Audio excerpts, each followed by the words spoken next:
നല്ല ഒരു അടിപൊളി ഇടിയപ്പം ബിരിയാണി ഉണ്ടാക്കുന്നത്. വലിയ ഉള്ളി ചെറുതാക്കി അരിഞ്ഞത്, തക്കാളി ചെറുതാക്കി അരിഞ്ഞത്, അളവുകളൊക്കെ ഞാൻ പിന്നെ പറയുന്നുണ്ട്. മല്ലിയില 2 കൈപ്പിടുത്തം, ബോൺലെസ് ചിക്കൻ 1/2 കിലോ, വെളുത്തുള്ളി, ഇഞ്ചി, പച്ചമുളക്, ചെറിയുള്ളി ചതച്ചത്, ക്യാപ്സിക്ക 2 ചെറുതാക്കി അരിഞ്ഞത്, സ്പ്രിംഗ് ഓനിയൻ ചെറുതാക്കി അരിഞ്ഞത്. ഇത് ഇടിയപ്പം കൈകൊണ്ടൊന്നിങ്ങനെ ചീകി വെച്ചിട്ടുള്ളതാണിത്. 3 കോഴിമുട്ട. നല്ല ചൂടുള്ള പാത്രത്തിലേക്ക് വെളിച്ചെണ്ണ ഒഴിച്ചിട്ട് അതിന് ചൂടായി വരുന്ന സമയത്ത് നമ്മൾ 1/2 കിലോ ബോൺലെസ് ചിക്കൻ അതിലേക്ക് ഇടുക. അതിലേക്ക് വെളുത്തുള്ളി, ഇഞ്ചി, പച്ചമുളക്, ചെറിയുള്ളി ചതച്ചത് അതിലേക്കിട്ട് ജസ്റ്റ് ഇളക്കി കൊടുക്കുക. 1/2 സ്പൂണ് മഞ്ഞൾപ്പൊടി അതിലേക്ക് ഇടുക. പിന്നെ 1 ടേബിൾ സ്പൂണ് ഗരം മസാല ഇടുക. വേറെ ഒരു മസാലപ്പൊടികളും നമുക്ക് ആവശ്യമില്ല.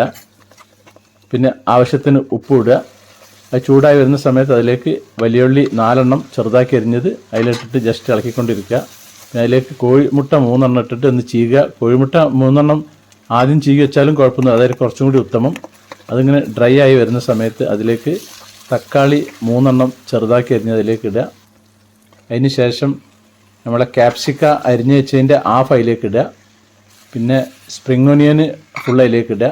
1 കൈപ്പിടുത്തം മല്ലിയില ഇടുക. ബാക്കിയുള്ള മല്ലിയില നമുക്ക് ലാസ്റ്റ് ഇട്ടാൽ മതി. കംപ്ലീറ്റ് മിക്സ് ചെയ്യുക. ലാസ്റ്റ് അതിലേക്ക് ഇടിയപ്പം വേവിച്ചത് അതിലേക്ക് ഇട്ടിട്ട് നല്ലോണം അങ്ങോട്ട് മിക്സ് ചെയ്യുക. അവസാനം ബാക്കിയുള്ള ക്യാപ്സിക്കയും മല്ലിയില ഇട്ടിട്ട് എല്ലാ ഭാഗവും ഒന്ന് മിക്സ് ചെയ്യുക. എന്നിട്ട് ഒരു പ്ലേറ്റിലേക്ക് വിളമ്പുക. അല്ല സൂപ്പർ ടേസ്റ്റാണ്. കുട്ടികൾക്ക് ഭയങ്കര ഇഷ്ടമായിരിക്കും. നമ്മുടെ ചാനലിൽ ഒരുപാട് വെറൈറ്റി ഫുഡുകളും ലോക യാത്രകളൊക്കെ ഉണ്ട്. അപ്പോൾ നിങ്ങൾ ഇഷ്ടപ്പെട്ടാൽ സബ്സ്ക്രൈബ് ചെയ്യാൻ മറക്കരുത്.